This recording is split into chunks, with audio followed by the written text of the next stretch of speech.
что, друзья, такая вот ерунда. Движок маслается, но что-то не хочет заводиться. И что-то как-то, как компрессия, не слышно. Вот он легко вращается. Будем разбирать, смотреть. 150 кубов. Мы крышку вариатора, и вот мы что обнаружили. Цепь слетела ГРМ, поэтому он так в холостую и крутился, просто двигатель. Итак, что произошло? Это очередная, одна из болезней этого движка 157-го. В чем проблема? Проблема в верхнем успокоителе. Верхний успокоитель, со временем срабатывается одна из вот этих вот полочек, которые держат цепь, чтобы она ходила по успокоителю. И то есть просто успокоитель сходит, и цепь становится уже свободно, не поджата и слетает. Сейчас будем менять успокоитель, попробуем все на место поставить. В общем, покажем. Так, сняли мы крышку вариатора. Вот такая вот картину наблюдаем, неприятную. Хозяин, походу, то ли масло перелил, то ли что. Походу, выдавил сальник. Будем смотреть сейчас. Ну, нам все равно сейчас снимать нужно вариатор передний, потому что, чтобы сменить успокоитель верхней цепи, там болт под этим вариатором, который крепит вот это ухо. Ну, вот тут так проходит через двигатель, и вот здесь крепится болтом. Ну, сейчас покажем. Мы это, правда, уже снимали, но давно снимали. Надо освежить. В общем, вот так сейчас будем смотреть. Ну что ж, отвернули мы вариатор. Что мне нравится на 150-ках, удобно тоже. Есть куда все время упереть. Вот здесь вот этот как подвесное. Одному можно вполне отвернуть. Вот уже отвернули. Съемник у нас, конечно, заводской. Ну, такой я делал самодельный. Просто пластина, еще пластина. Здесь два болта. Можно изготовить и самодельно. Сейчас посмотрим, откуда у нас масло бежит. Скорее всего, подозреваю, что с сальника движка. Скорее всего, хозяин перелил когда-нибудь масло. Так, непонятно.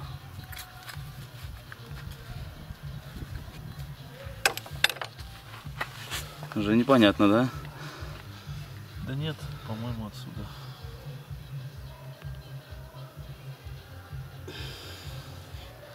Я думаю, надо будет завести без вариатора, посмотреть, и покажет, если отсюда бежит. Ну вот, мы сняли вариатор, добрались мы до этого болта, который держит верхний успокоитель цепи. Такой план действий. Сейчас меняем успокоитель, метки ГРМ выставляем, накидываем новую цепь. Дальше пробуем заводить, заводим и смотрим, откуда у нас масло текет. Вот в чем дело. Неизвестно, откуда течет масло, мы это будем выяснять. Предполагаем, что вот здесь, потому что здесь вот потек такой, пространство. Скорее всего, сальник, да, пробило, потому что, скорее всего, перелили масло. В общем, будем выяснять. Если этот сальник, то это, конечно, немножко плохо, потому что прессовывать придется вот эту шестерню, чтобы вытащить сальник. Это очень такая геморройная вещь. Ну, куда деваться, придется делать. Пока вот так. Сейчас меняем успокоитель, отворачиваем этот болт. Успокоитель протаскиваем через поршневую и опять заворачиваем этот болт. Так, сейчас покажу, как это происходит. Где у нас успокоители? Вот. Новый успокоитель. То есть смысл какой? Он здесь проходит через, ну, снутри, конечно, не отсюда, снутри. И болтом притягивается через это ухо. То есть он там висит. Сейчас отворачиваем, старый успокоитель вытаскиваем, этот вставляем. И этим болтом через это ухо опять заворачиваем. То есть у нас будет стоять вот теперь новый успокоитель, такой прикольный, классный. И накидываем цепь. Метки ГРМ уже выставили. Пробуем заводить. Были уже такие прецеденты. На 150-ках как будто клапана не гнет. Ну вот вроде пока вот раза 3 уже такое происходило. Клапана не гнуло. То есть меняли успокоитель, и все получалось. Заводился, все работалось. Попробуем.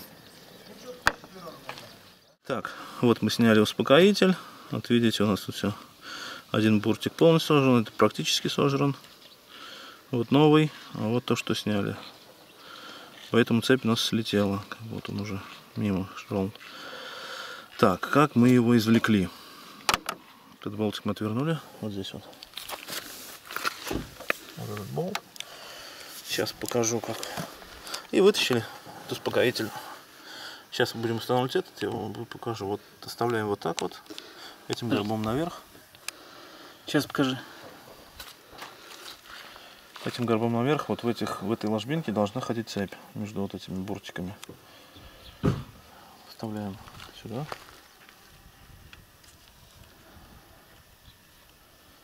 Так, ну и сейчас будем прикручивать. Здесь вот когда появится у нас ухо. Ага, видите? Видно? Подожди. Видно? Угу.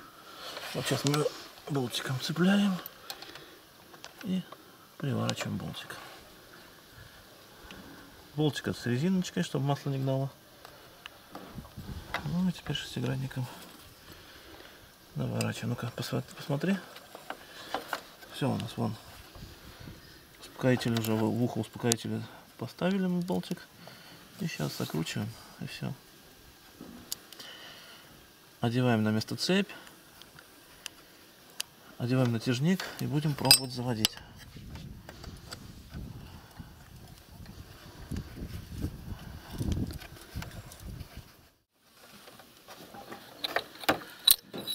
Так, затянули. Теперь цепь накинули. Покажи.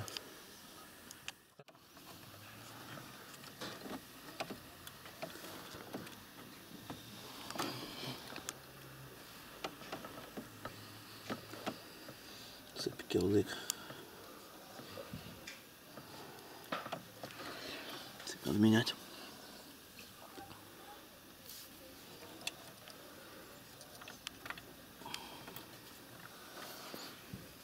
Как ты это определил?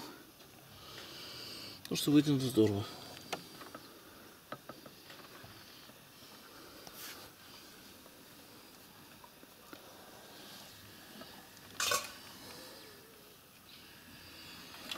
Надо зуб перекинуть. Видишь, она как вытянута.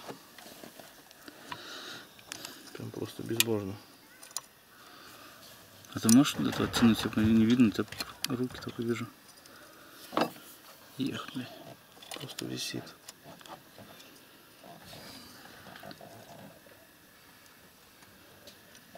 Поэтому она слетела. Слетело то, что успокоитель как бы, не то, что слишком слабый уже. Что ж, друзья, решили мы все-таки сменить цепь на этой нирване. Нашли подходящую цепь. Новой, к сожалению, нету, потому что надо ехать в соседний город. Это через неделю. Хозяин торопит, давайте быстрее мне скутер. Как бы что-нибудь поставьте, чтобы только ехало. Нашли нормальную цепь. Я ее уже подготовил, расклепал. То есть этот метод мы уже показывали.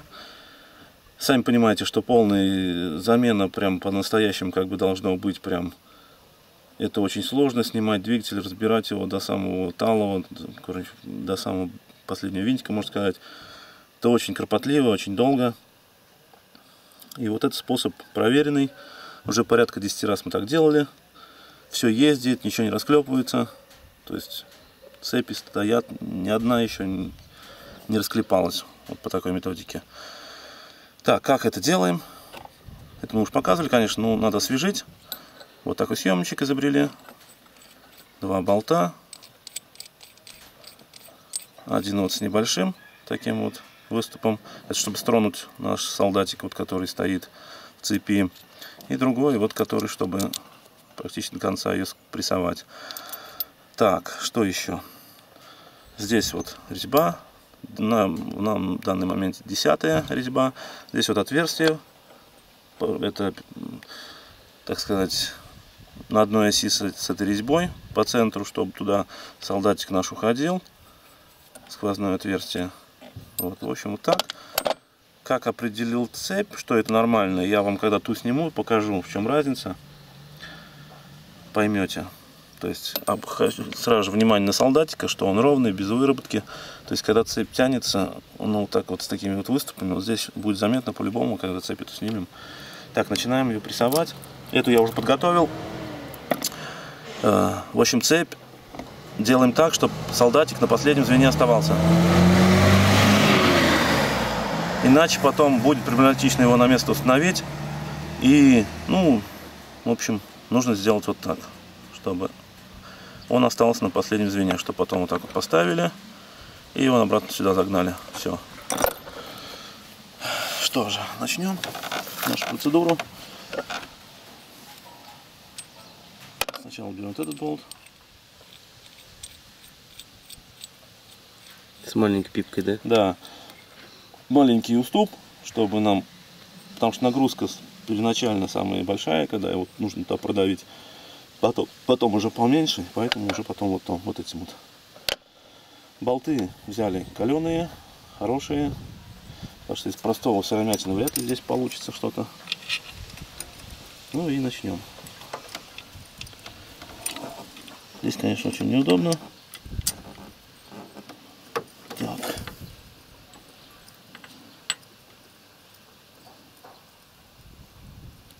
С этой цепью можно не церемониться, можно не стараться особо так солдатика на последний оставлять. Эта цепь у нас все равно металлолом, так сказать. Так что с этой здесь, конечно, неудобно. Так, ну вот, уперли. Сейчас берем ключик. Попробуем плоскогубцами продавить ее.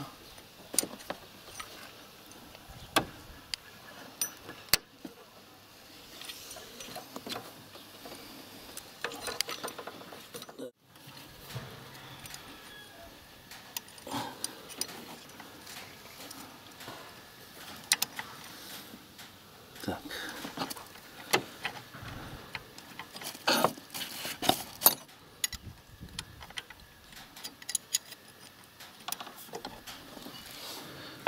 Ага. Сейчас покажу, что у нас получилось.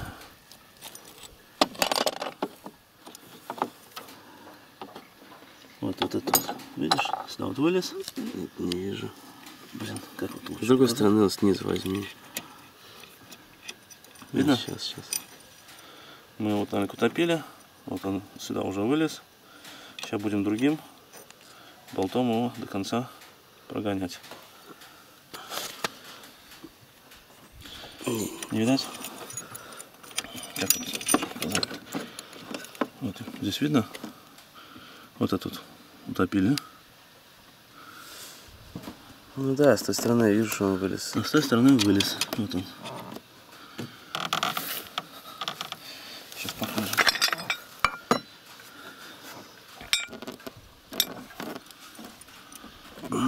Не получится нормальная картинка, здесь неудобно. Если ты с этой стороны зайдешь, покажешь, что там. Да вот, вижу. Вот он, видишь, выступ? Видно, да? Угу. Так, все, давай дальше. Время идет. Мне скоро ехать. Что ж, друзья, процесс пошел не так хорошо, как мы хотелось. Мы сломали болт. Вот этот наш наконечник, так сказать. Почему сломали? Здесь уже площадка была разбита, потому что, ну, как бы я уже сколько пользовался уже этим съемником, давал несколько раз знакомым, которые сами занимались этим делом. В общем, сейчас мы ее заварили, да? в итоге, да, здесь была разбита площадка, я ее заварил, напильником зачистил, напильничком площадку выровнял. Теперь с этой стороны вот осталось отверстие, сейчас мы просверлим опять, ну, как бы обновили съемничек. Ну и будем делать опять наконечник с какого-нибудь болта. Видно? Да, да. Сейчас просверлим с этой стороны. Так. Наш фильм про Нирвану. Цепочку мы расклепали. Солдатик полностью выдавливаем. Нам уже эта цепь не нужна, она металлолом пойдет. Дальше что делаем? Конец той цепи, которую мы приготовили к установке, той стороной, которая без солдатика, вот это вот с солдатиком, мы ее оставляем, а другой конец цепи соединяем с той цепью. Так, вот здесь вот вместо солдатика просто устанавливаем кусочек проволоки, любой, можно медный, стальной, но сделаем так, чтобы два края загибаем, чтобы она у нас там внутри не вывалилась. Хорошо загибаем, чтобы не пролетело туда, куда-нибудь в движке не осталось, так сказать. Ну что ж, сейчас я покажу. Вот так вот я вот так вот загнул проволочку, чтобы она там нигде не вывалилась, не осталась. И теперь мы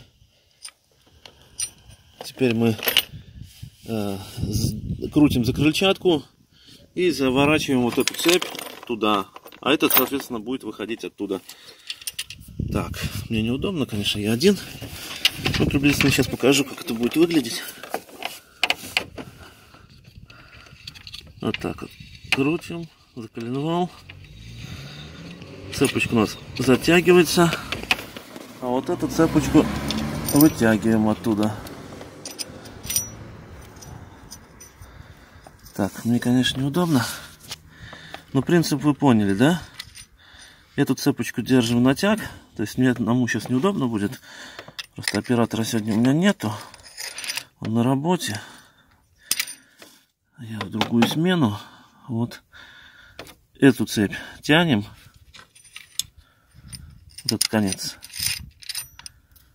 Крутим за крыльчатку. Так, видно, да? Вот за эту крыльчатку крутим. Крутим так, чтобы цепь у нас затягивалась. Тут этот край, вот, к которому привязали новую цепь, а вот это вот вытягивалась. Вот, демонстрирую, я протащил цепь. Вот этот конец цепи, который был снизу, уже здесь наверху. Вот здесь цепь. Так. Вот этот конец, который снизу наверху. Вот этот вот кусок цепи с солдатиком внизу. Теперь сейчас мы вот это отсоединяем. То, что мы придумали, цепь вот так пониже опустим. И теперь надо их соединить и обратно солдатик запрессовать. Сейчас кусочками буду показывать. Друзья, вот выдавил еще одного солдатика. Демонстрирую вот вам, как выглядит солдатик на изношенной цепи. Видите, да? Выработка. И вот тот солдатик, который мы сейчас устанавливаем. Видите? Какой он ровненький. То есть вот таким образом, допустим, у вас лежит в гараже цепь. Не обязательно покупать новую, можно использовать хорошую, вот, которую мы сейчас устанавливаем. Она практически как новая в сравнении вот с этой вот, да. Представляете, каждый солдатик вот настолько вытянулся, и получается она до такого состояния, что уже натянуть практически невозможно. Ну, опять же видно, что вот здесь тоже зуб поточенный. Вот здесь вот где на самой цепи. Так, попробую фокус поймать. Видно, да? Износ. Итак, наш план действий сейчас такой. Сейчас мы уже вот установили, как бы совместили все отверстия. Сейчас мы опять же этим съемником, который у нас коротенький выступ, сейчас мы запрессуем на место. Выставляем мертвую точку, выставляем распредвал на мертвую точку. И устанавливаем цепь на место. Ставим натяжитель. Ставим все остальное, собираем, пробуем заводить. Так, погнали. Готовы. Выставили здесь метки. Выставили метку на генераторе. Поставили натяжитель. Цепь у нас сейчас шикарно. Плотненько сидит.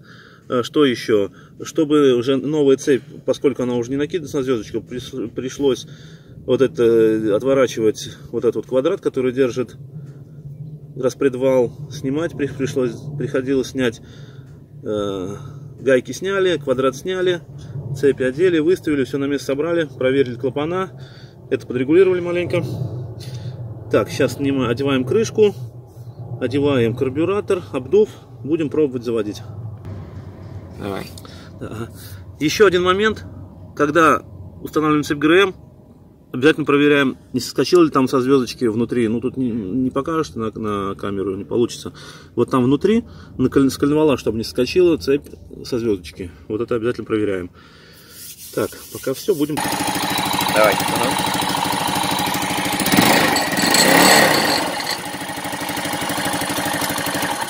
Ну что ж, слава богу, двигатель все благополучно завелся. После наших операций работает чисто, ничего не гремит, ни цепь, ничего. Так.